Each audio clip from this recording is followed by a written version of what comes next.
May leak ang unit. Baba ng karga.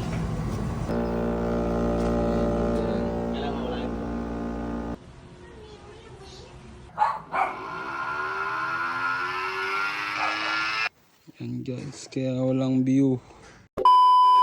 At yan guys, first client po namin sa Winworld Subdivision. May likang kanilang unit dahil mababa ang karga ng priyon at nag-yellow ang kanilang unit. Kaya may nabuti namin i-check ang kanyang outdoor unit kung may leak ito sa condenser o kaya sa mga linya niya. Pero wala kami nakita. May napansin lang ako konting langis-langis dito sa suction at sa discharge niya. Check na lang natin ito mamaya kung saan talaga nang gagaling. Dahil itong unit nila noon is nag-yellow na rin talaga. Kaya binaba natin yung evaporator at nag-leak test na rin tayo.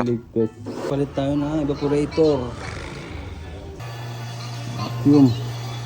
Nire-process at pinalitan lang evaporator. Bigyan, no?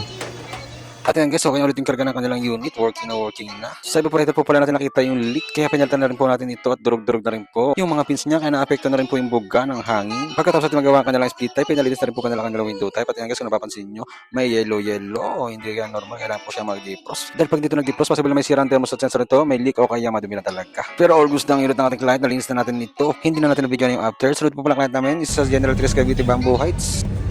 Kanan. Tapos, tatlong kanto, diretso. Let's go. Yung chinekap natin ng arang guys.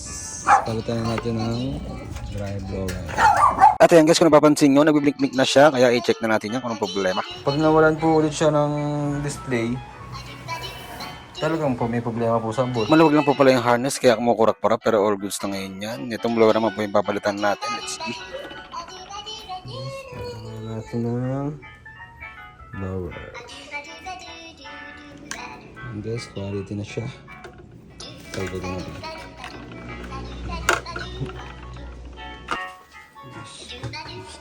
Yan, wala na siyang ingay. Wala na yung maingay. Working na siya, working. Malabas na rin ang tubig. Liquids na goods na siya. Alright. Reduce na siya ng tubig at umikot na yung blower. Goods na siya ma'am, goods. Ayan, kung marinig nyo po yung blower niya, matining na. Hindi na yung tulad ng maingay. Okay na po siya. At pagkatapos natin sa second client natin, nandito na sa last client na sa Tres Martires Villa Verde para ma-check kami sa camera dahil wala daw itong view. Guys, kaya walang view. Putol. Putol sa putol. Guys, nagpalit tayo ng video balloon. Okay na sir, patingin ako sir. Cellphone niyo po. Harap niyo na lang po dito sir. Ayun, meron na. Alright. Goods.